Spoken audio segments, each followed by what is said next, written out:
I'm here with the author of a fantastic book that's about going vegan for those who are vegan curious.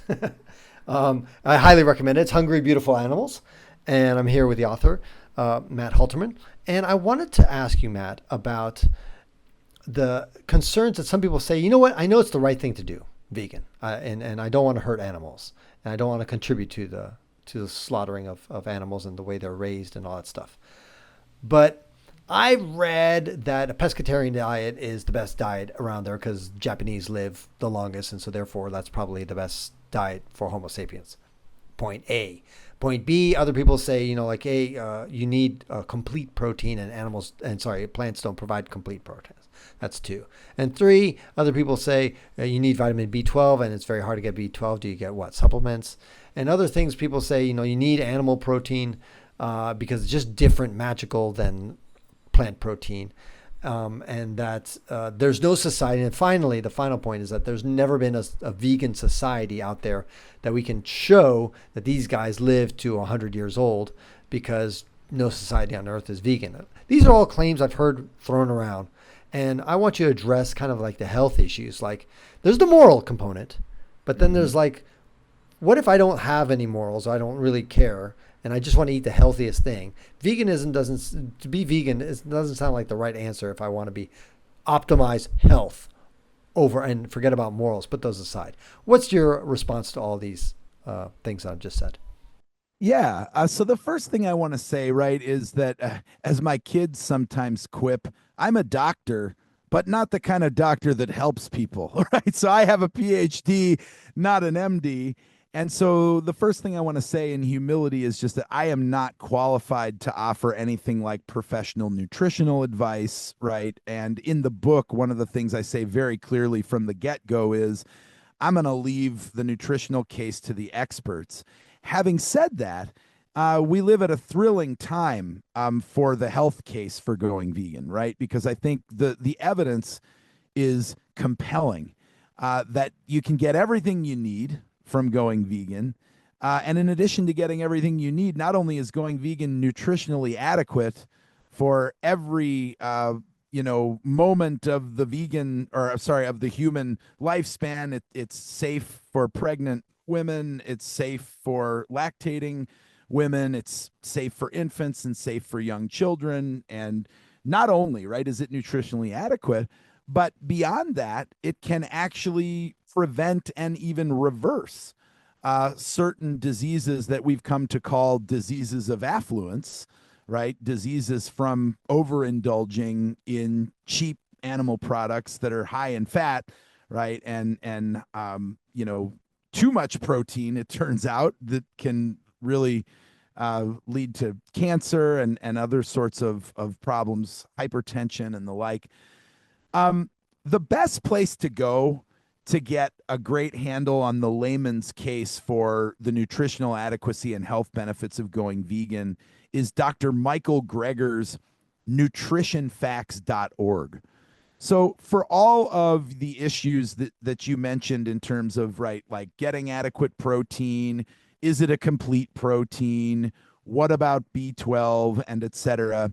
Any veg curious person who has the slightest doubt, right, about nutritional adequacy can go to nutritionfacts.org, where all of the evidence, I mean, Michael Greger and his team do one thing and one thing only, and that's look at all the nutrition science research up to the minute and then make evidence-based, right, videos about, right, what the current state of nutrition science is telling us.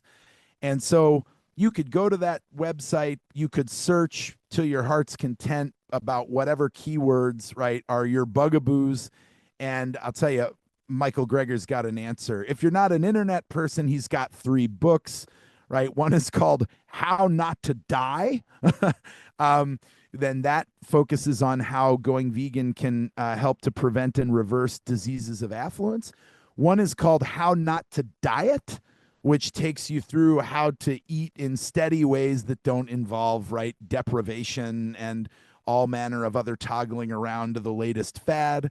And then one called How Not to Age, which is focused on how food can be our medicine for staying and feeling and acting right, youthfully, given the physical bodies that we've been blessed with. So for the nutrition case, Dr. Michael Greger is the place that I send people generally.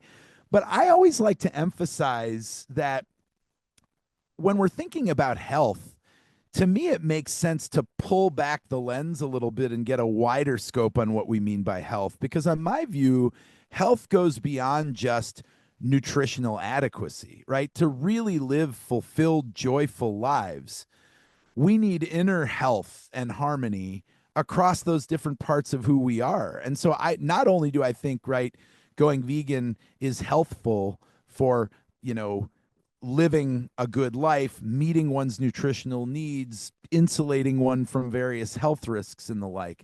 I think it could also lead to inner harmony in our emotional and social and intellectual and moral lives that it's really, really hard to achieve with any other approach, right, to eating. And so I think, nutritionally, I think the case is very, very strong. But beyond just nutrition, to a wider vision of what human health looks like, I think it's even better from that point of view. Well, I really enjoyed your book. It's written with a lot of humility. It's written for the person who is an omnivore, who is curious about veganism, being a vegan, and I think that's what makes it's such a strong book. It's compelling. You're not going in there writing a book for other vegan people, and it's not. It's mainly, and it's approaching in a way that's very compassionate. You understand when you're writing there. You address the issue of like, how do this is your comfort. Most people have comfort food. That's one of the things I fascinating in travel is that no matter where I go, people love their food. And like to me, Eastern European food is really not that good. But talk to an Eastern European, it's the best. Borscht is like the best food ever. Like, okay. So for you to take away, not you, but for a vegan to take away their comfort food, the food that they grew up with, is really hard. And you address that issue and many other issues in the book in a very compassionate, sensitive way and a very understanding way. That going back to like this principle that we are all flawed people. We all have great aspirations of being the best person we can be, and we miserably fall short most of the time. And that's okay. Just let's keep, trying to go in the right direction, and we'll do our best. So for that, I really commend you, Matt, for your outstanding book, and I hope it moves forward the conversation so that people can look at vegan in a different way. Yeah. Well, Francis, it's been a real joy to be here, and I think leading with compassion. I mean, look, compassion liberates and encourages and heals, and condemnation shames and blames and discourages. So I think, whenever we're talking about transformation, leading with condemnation makes no sense at all. And so I'm glad that spirit of compassion came through in your reading. And I just can't thank you enough for sharing your audience with me. And I do encourage anyone who is, enjoying this conversation to check out the website, hungrybeautifulanimals.com, read the book. And I love to get emails from readers and students. That's my favorite thing to do, right, is to continue the conversation that we started. So I hope that this wonderful opportunity you've given me will bear lots and lots of fruit for future conversation and the delight of meeting and talking with new people on the journey. So thank you so much. Thank you. And I encourage people to go to links down below. We'll point to his website, to the Amazon page if you want to get it from there. You can sample the book, read the first few pages for free on Amazon. And anyway, fantastic. Thank you, Matt, again, and we'll be in touch. Great. Thanks so much.